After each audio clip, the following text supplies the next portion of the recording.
one of the world's largest supervolcanoes, Yellowstone, and it has quite a few earthquake swarms. Now, what does this mean for this supervolcano? Earthquake swarms can trigger explosive eruption, according to scientists. The next eruption at the apocalyptic Yellowstone volcano, if it's a super eruption, will likely be triggered by a swarm of earthquakes similar to that currently rattling the region. This is what experts told Daily Star Online. The last super eruption in Yellowstone was 640,000 years ago, when it blew its lid, creating the giant sunken crater we see today. It has a size of 726,000 football fields. Now a flurry of seismic activity at the quote-unquote Godzilla, as Professor Michio Kaku calls it, the sleeping Godzilla or ticking time bomb in the U.S. state of Wyoming, provokes fears of another apocalyptic super eruption. Researchers at University of Utah monitor this site closely, and after it was struck by thousands of earthquakes the past month, and just the past 28 days, we had 452 earthquakes over the area. Now, quakes, a lot of them have been swarms. Quakes in the area are not rare, with 1,500 to 2,000 hitting the area every year, but experts are stunned by the unusually large size and duration of swarms. Although risk is said to be low, a volcanology expert said that the next eruption will likely be preceded by such seismic activity. In other words, earthquake swarms. If a massive eruption were to occur, a horrific veil of sulfuric acid spewing from its chasm would block out the sun, potentially sending temperatures plummeting to ice age levels, he said. And such an eruption, of course, would be a devastating event that would cost the U.S. Coated in a foot of 10-foot molten ash for 1,000 miles surrounding the park. Kindly support my Patreon account. The daily posts are 5 videos daily, and they are totally different from what I have on my YouTube channel. Thank you so much for your support and that you find all my content so interesting. You'll find the Patreon account details in the description box below.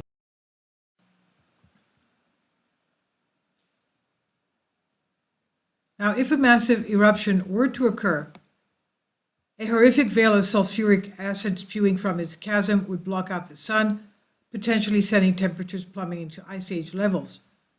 Disaster experts say as many as 90,000 could lose their lives in this initial super eruption explosion.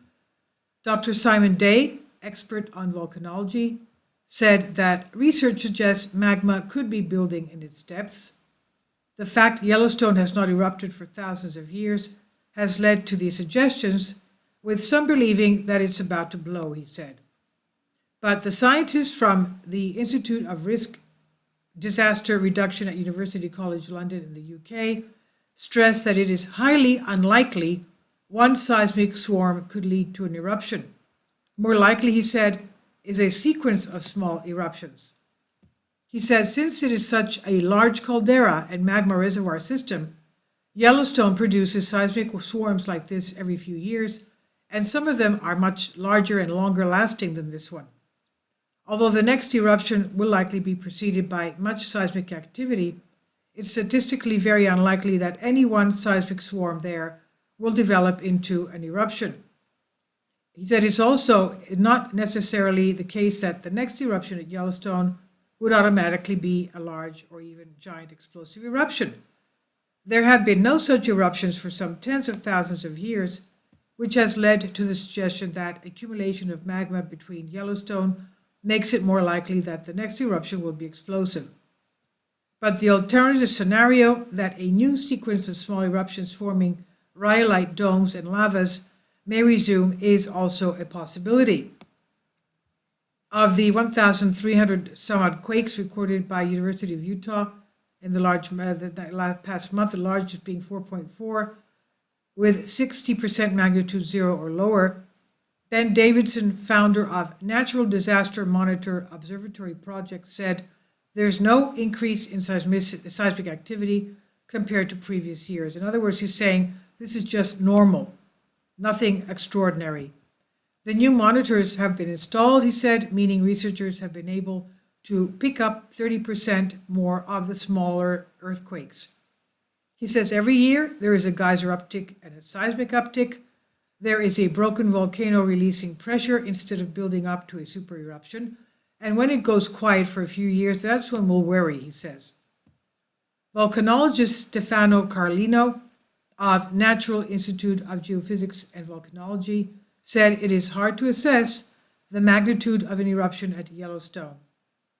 He said that research shows that only 2% of the deep magmatic system is melted, a crucial indicator of how close Yellowstone is to eruption. He said that without new magma input and giving the present state of the caldera, the possibility of an eruption is extremely low, in my opinion. He says, as regard the magnitude of potential eruption, it's very hard to assess it, but in general, the probability of smaller eruption occurrence is higher in respect to a large one. So it could be a smaller eruption. There are several supervolcanoes, as we know, across the globe, at least 21, that scientists fear could be on the brink of eruption. Research published earlier shows one of those volcanoes, Campi Flegrei in Naples, Italy, could be getting ready to blow its lid.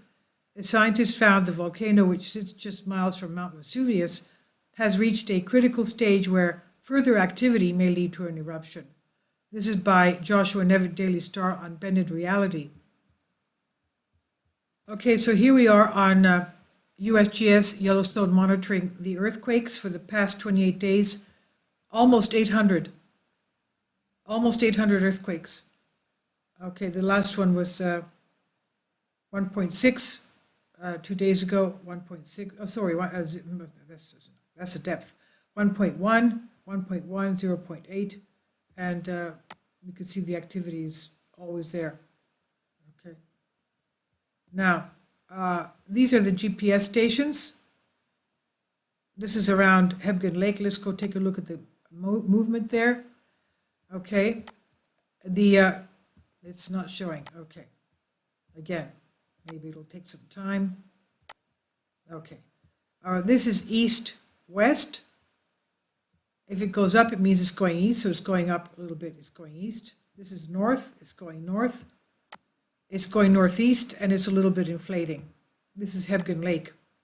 Northeast and inflating. Let's go get a little bit towards the lake. This is the caldera and Yellowstone Lake. Let's go towards the HVWY in the center. Oh, look at this movement. Okay. Again, the movement is all over the place. HVWY. It was going west, then steady, east, west, east, and it's going east. It's going east. It was going north, then south, then north and south. So this is going northeast, and it was inflating, deflating, inflating, deflating. As one of the past geologists of Yellowstone says, it's breathing. Yellowstone is breathing, meaning it's inflating and deflating. This is this one here that we just saw. Let's go to this one here, OFW2. Again, this is breathing as well, as we can see. And let's go a little bit further south. Grand Teton National Park. Let's go this one here. What's happening here? This is pretty steady. And this one here, GPS P684. This is going southwest, and it's sort of deflating. So, northeast, inflating, deflating. Southwest, you can see the movement is going all over the place. Let's go to this one. This one is inflating to the northwest section of the park. And let's go to Montana, P4610. That's pretty steady. And this again, GPS, no, it's not telling us anything. Let's go a little bit towards Idaho, because we know that the mantle plume goes around that area as well. It's not giving us information on this. No, okay. And, oh, here we go, okay. Here we go. Okay, towards Idaho. It doesn't want to give information. Why is that? Okay, doesn't matter. It doesn't want to give it. We won't. Let's pull out a little bit. Okay. And we'll go here around this section here. And this is deflating. It's going southwest and it's deflating a little bit. So that's the activity around Yellowstone.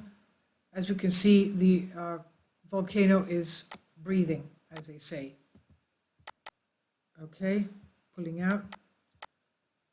As we saw before, we had about 700, 800 earthquakes in the past 28 days in that section alone. And of course, some of them were swarms right here.